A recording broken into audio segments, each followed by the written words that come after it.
que vous allez bien. Aujourd'hui, je vais vous parler à cœur ouvert. Je vais vous révéler comment j'ai découvert la K-pop. Alors, avant de commencer, restez jusqu'à la fin parce que j'ai des annonces à faire. Enfin, j'ai des petits trucs à la fin à vous dire qui ne concernent même pas le truc que je vais vous raconter. Donc, du coup, restez jusqu'à la fin s'il vous plaît.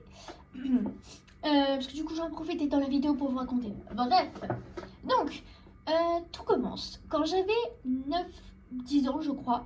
J'avais une amie à moi, on va l'appeler Mochi, parce que je vais pas balancer son blaze. Hein.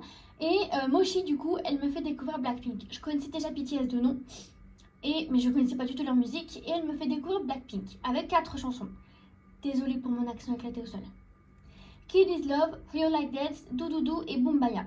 Mais à ce moment-là, j'avais pas cette notion de K-pop, de Bias, de Disband, de Bias Waker, de McNay. J'avais pas du tout cette notion de K-pop. Pour moi, c'était juste des filles qui étaient coréennes et qui faisaient des chansons en coréen. Bon, évidemment, c'est le cas, mais il y a tout ce contexte de K-pop autour que je ne connaissais pas. Et alors, je sais plus c'était à quel âge parce que mon souvenir est très flou. Je ne vois pas je ne me souviens plus où j'étais et avec qui. Parce que je sais pas si c'était Mochi ou si c'était quelqu'un d'autre. Mais en tout cas, c'était une amie à moi qui me demande qui est ton bien ultime dans BTS. Bah, du coup, moi je lui réponds Félix parce que je pense que je t'avais déjà vu une photo de Stray Kids. Elle me dit, mais non, Félix il est dans Stray Kids. Donc, avant même de connaître la K-pop et de connaître Stray Kids, je savais déjà que Félix était mon bien ultime. C'est pas beau ça. Non mais je rigole parce que c'est une coïncidence, mais de fou, franchement.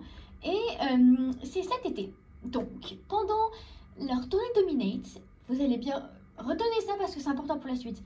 J'étais chez mes grands-parents à 3 heures de route de Paris. Ça aussi, c'est important pour la suite. Et vous savez, quand tu es sur les réseaux sociaux, si tu scrolles et que par exemple tu likes des vidéos en rapport avec le même thème, par exemple sur le foot, bah, il va te remettre des vidéos sur le foot puisque tu as liké, donc tu aimes.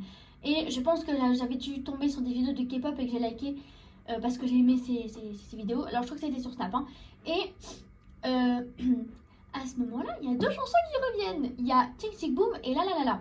Alors à ce moment-là, je précise, Karma n'était pas encore sorti. C'est sorti en août. Moi, là, on était encore en juillet. Que je resitue la situation. Et du coup, je commence à les écouter. Il y a Hollow aussi qui s'est rajouté. Et Unfair, je sais que c'est le premier solo, du coup le solo de Félix que j'ai écouté, mais je sais pas du tout quand est-ce qu'il s'est rajouté.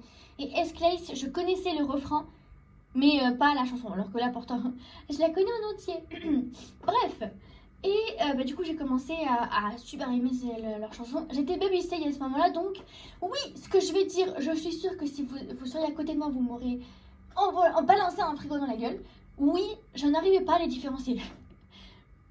Désolée. J'étais baby-stay à ce moment-là, et pour moi, ils se ressemblaient tous. Ce qui n'est pas le cas maintenant, mais bref. Bon, après, j'ai appris les différencier, hein, mais voilà. Et du coup, Félix est mon bias ultime, et il y a Han et Mino qui sont mes bias waker. Donc, Han, il s'est rajouté par la suite, et Mino, c'est un peu plus spécial parce que j'ai encore une anecdote. Alors, moi, je suis le genre de personne qui aime être seule. Parce que, je sais pas, depuis que je suis petite, j'ai toujours aimé créer des histoires. C'est-à-dire que, soit j'écris, genre dans des carnets ou sur mon ordinateur, soit, alors là c'était un peu plus gênant, je vous en prie, ne me détestez pas, enfin ne me trouvez, je sais que vous allez me trouver folle sur ce que je vais dire, mais je suis comme ça et je vais pas changer pour vous. En gros, j'aime raconter des histoires toute seule, c'est-à-dire que j'ai un jeu de casse-tête, je sais pas, faut parler de ça, mais bref, et en fait je m'amuse en le faisant à créer des histoires avec les membres de Stray Kids, et je vais pas toute seule, je ne le fais jamais en présence de mes parents, parce que je trouve ça trop gênant pour moi, j'aurais trop honte de le faire. Donc voilà. Oui, je vous ai dit, je suis à cœur ouvert là, hein, clairement. Et du coup, Mino prenait de plus en plus de place en fait dans mes histoires. Et surtout, j'aime bien regarder des fanfictions sur Stray Kids. Et Mino prenait de plus en plus de place dedans. C'est-à-dire que je faisais des montages sur lui, je regardais beaucoup de fanfictions sur lui, mes histoires se basaient toujours sur lui. Et du coup, je me suis dit, est-ce que monsieur ne va pas prendre la place de pièce ultime de Félix? Sauf que je me suis dit, non, Félix, c'est mon petit bébé. Je tiens à préciser, je ne suis pas possessive, hein, c'est juste, voilà, je fais ma fangirl. C'est mon pièce ultime et voilà. Du coup, Mino est resté sur la place de Bias Waker, mais je l'adore quand même, hein, il est magnifique, il chante super bien, il danse super bien, bref. Et du coup, voilà comment j'ai découvert la K-pop.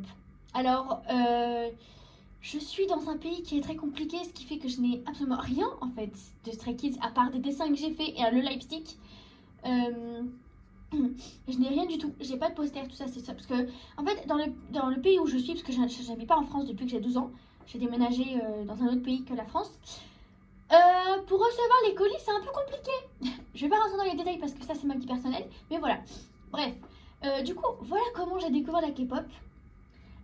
Pour revenir à ce que j'ai dit au début pour ce qui est des annonces. Alors, comme vous le savez, j'ai commencé là ma série de FF sur Yoonjin là, en modèle format long.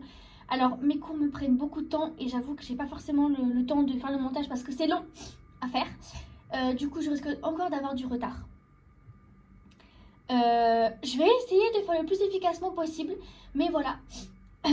Ensuite pour ce qui est des Tipeee for Stray Kids, je vais en refaire, mais il faut que je vais mettre un tout petit peu en pause les Tipeee for Stray Kids. Je suis désolée pour ceux que j'ai pas encore fait parce que il faut que je me mette sur l'épisode 2 parce qu'en fait dès que j'ai fait je le poste et après le temps que tout le monde le voit et tout ça, je peux me faire les Tipeee for Stray Kids. Donc pour l'instant je vais en mettre en pause ça, je suis désolée.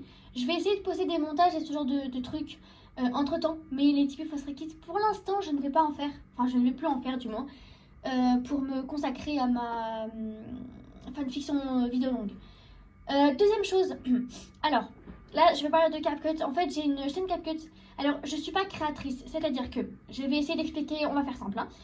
Je suis sur CapCut pour faire mon montage, ça c'est normal. Et en gros ils m'ont repéré, ils ont dit que mon profil était bien pour que je sois créatrice et je me suis dit bah tiens pourquoi pas.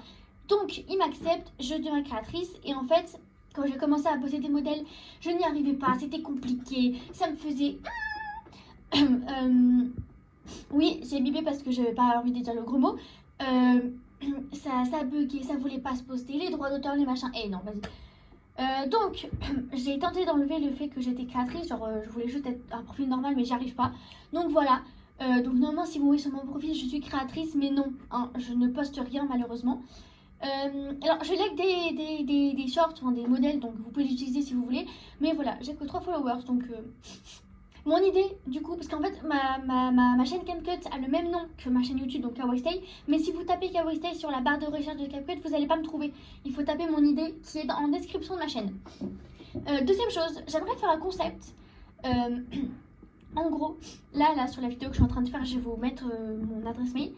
Et vous allez m'envoyer par mail comment vous avez découvert la K-pop. Et je vais en faire une vidéo où je vais raconter, enfin je vais lire un petit peu. Et je vais raconter, sans être vos blagues, hein, merci, je suis pas, voilà. Mais pour raconter un petit peu comment vous avez découvert la K-pop. Et je vais réagir aussi, tu vois, en mode ah ouais, c'est vrai, il y a certains proches, est-ce que voilà, machin. Donc voilà, voilà comment j'ai découvert la K-pop. Écoute, je pense qu'il y a plus, il y a plus intéressant, c'est vrai, mais je souhaitais quand même vous le faire découvrir. Ah oui, petite précision, Stray Kids est mon groupe préféré, enfin mon groupe ultime. Je connais d'autres groupes, hein, Elite, ITZY, Longshot, ENHYPEN, BTS, Blackpink, Katseye, Twice, le Seraphim, New Jeans, qui n'est malheureusement plus New Jeans. Bref, je connais beaucoup de groupes, sûrement plus de noms que de chansons. Mais voilà, Stray Kids reste mon bien sûr, enfin, n'importe quoi. Je sais plus parler. Ah, mon groupe ultime. Donc voilà. Bisous mes kawaii.